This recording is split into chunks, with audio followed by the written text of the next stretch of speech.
അടുത്ത ചോദ്യത്തിലോട്ട് പോകുന്നതിന് മുമ്പ് മറ്റൊരു ചോദ്യം.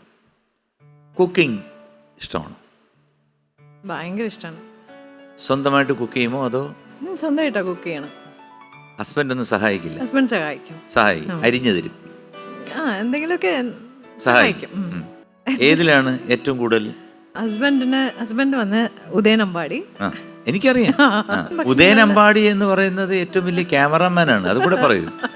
നമ്മുടെ മലയാള സിനിമയിലെ ഏറ്റവും പ്രഗത്ഭനായ ക്യാമറാമാനാണ് ഹസ്ബൻഡ്. അപ്പൊ ഹസ്ബൻഡിന് എന്താണ് ഇഷ്ടം? ഹസ്ബൻഡിന് നാടൻ ഭക്ഷണത്തിനോട് കൂടുതൽ പ്രിയം. അതുകൊണ്ട് തന്നെ നാടൻ ഭക്ഷണം ഞാൻ എല്ലാം ഉണ്ടാക്കും. ഹസ്ബൻഡ് ഇപ്പം മദ്രാസിലാണോ അതോ വർക്കിൽ പോകും? ഷൂട്ടാണ്, മൂവി ഷൂട്ട് നടക്കുന്നത്. അപ്പോൾ അങ്ങനെ ഇടയ്ക്ക് അങ്ങനെ ജസ്റ്റ് ഒന്ന് വരും, കാണും എന്നല്ലാണ്ട് കൂടെ വന്നിങ്ങനെ നിൽക്കാറില്ല. അപ്പോൾ അതുകൊണ്ട് നാടൻ വരുമ്പോൾ എന്തെങ്കിലും ഉണ്ടാക്കും. തിരിച്ച് കേരളത്തിൽ വരുമ്പോൾ വീട്ടിൽ കാണുമല്ലോ, ഒരു 7-8 ദിവസം ഞാൻ ഉണ്ടാവും.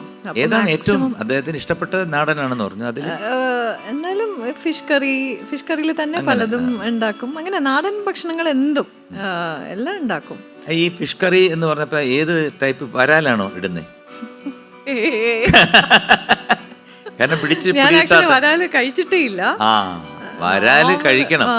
ഞാനൊക്കെ ഹരിപ്പാട്, അമ്പലപ്പുഴ, മാവേലിക്കര സൈഡിലുള്ള ആളാണ്.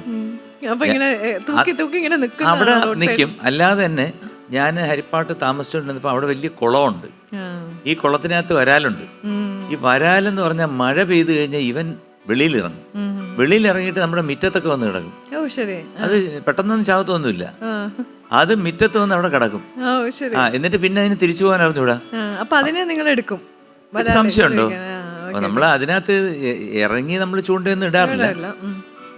ആ വരാലിനെ അങ്ങനെ കഴിക്കാറില്ല. പക്ഷേ it is very tasty and healthy food also. ഭയങ്കരമായിട്ട് ചില ഒരുപാട് അല്ലല്ല കുളത്തിലുണ്ടാവും. ശരിക്കും പുഴയിലാണെങ്കിൽ തന്നെ വരാലെന്ന് പറയുന്നത് ശരിക്കുള്ള വരാല് കുളത്തിൽ വരും.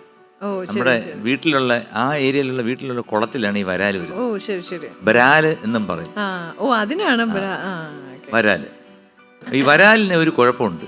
നമ്മൾ ഓടിപ്പോയി പിടിച്ചു കഴിഞ്ഞാൽ പ്ലക്ക് എന്ന് പറഞ്ഞ് കയ്യിൽ നിന്ന് ചാടിക്കണം. അപ്പോഴാണ് എനിക്ക് സോന നേരത്തെ പറഞ്ഞ ഇതുമായിട്ട് റിലേറ്റ് ചെയ്ത് വരാൽ വെച്ചൊരു നാടൻ ഫിഷ് കറി. ശരി, വാങ്ങിയിട്ട് ഉണ്ടാക്കി കൊടുത്തേക്കാം. ഉണ്ടാക്കി കൊടുത്താൽ പോരാ, ഞങ്ങൾക്കൊക്കെ തരണം. തീർച്ചയായിട്ടും. ഇഷ്ടപ്പെട്ടൊരു പാട്ട് ഏതാണ്? പെട്ടെന്ന് ചോദിച്ചു കഴിഞ്ഞാൽ മനസ്സിൽ ഓടിയെത്തുന്നൊരു പാട്ട്, എപ്പോഴും മനസ്സിലിങ്ങനെ അലയടിച്ചുകൊണ്ടിരിക്കുന്നൊരു പാട്ട്. നമുക്ക് അങ്ങോട്ട് പോകുമ്പോഴും ഇങ്ങോട്ട് പോകുമ്പോഴും കിടക്കാൻ നേരത്തും. എനിക്കൊരു സമയത്ത് ഒരു പാട്ടുണ്ടായിരുന്നു, ഔസേപ്പച്ചൻ ചേട്ടൻ ചെയ്ത് ജന്മം സഫലം താരാരരി താരേ തരിരി തരിരാരരി നാനേ നാനനേ ദരിനനെ നാനീ നാനാ ഏരേ ഓ ജന്മം തരിരി തരി.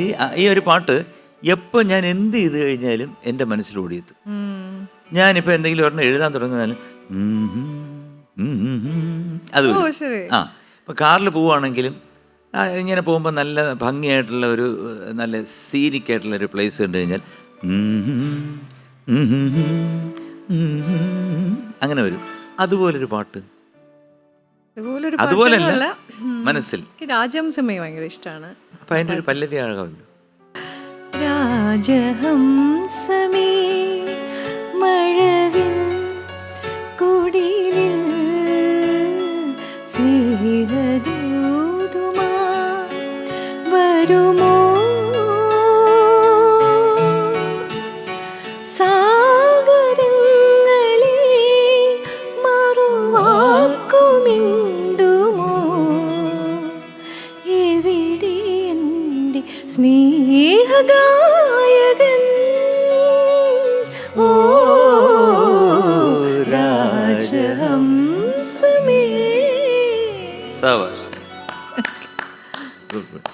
ഞാൻ സത്യത്തിൽ ഇത്രയും നാൾ നമ്മൾ കണ്ടെങ്കിലും എത്രയോ വർഷങ്ങളായിട്ട് നമ്മൾ കണ്ടിട്ടുണ്ട്, സംസാരിച്ചിട്ടുണ്ട്, പല ഷോയിലും പരിചയപ്പെടുത്തിയിട്ടുണ്ട്.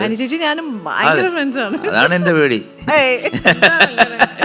ഞാൻ വെറുതെ പറഞ്ഞ കാരണം നമ്മൾ എത്രയോ നാളായിട്ട് കാണുന്നു, പലയിടത്തും വെച്ച് കണ്ടിട്ടുണ്ട്, ഷോസിൽ കണ്ടിട്ടുണ്ട്. പക്ഷേ സോന ഇത്രയും മനോഹരമായിട്ട് പാടുമെന്നുള്ള കാര്യം എനിക്കിപ്പോഴേ മനസ്സിലായി. അയ്യോ, ഇതൊക്കെ തട്ടിമുട്ടിയൊക്കെ ഇങ്ങനെ. അല്ലല്ല, കാരണം വെച്ച് കഴിഞ്ഞാൽ ഇത് സോന പാടുന്ന എല്ലാം ഇപ്പം ആരെങ്കിലും പാടാൻ പറഞ്ഞു കഴിഞ്ഞാൽ തുമ്പി വാ തുമ്പക്കുടത്ത് എന്ന് പറഞ്ഞ് പാടും. പക്ഷെ സോന അതല്ല, എല്ലാം വെയിറ്റുള്ള പാട്ടുകൾ എടുക്കത്തുള്ളൂ, വെയിറ്റുള്ള കഥാപാത്രങ്ങൾ, നല്ല അഭിനയ മുഹൂർത്തങ്ങൾ കാഴ്ചവെക്കുന്ന കഥാപാത്രങ്ങൾ, ഡയറക്റ്റ് ചെയ്യണം എന്ന് വേണ്ട ചിന്തകളൊക്കെ തകർപ്പൻ ചിന്തകളാണ്. പക്ഷെ ആരോ എന്തോ പ്രശ്നം ഉണ്ടാക്കുന്ന ഒരു നീ ഉണ്ടാക്കട്ടെ, കുഴപ്പമില്ല.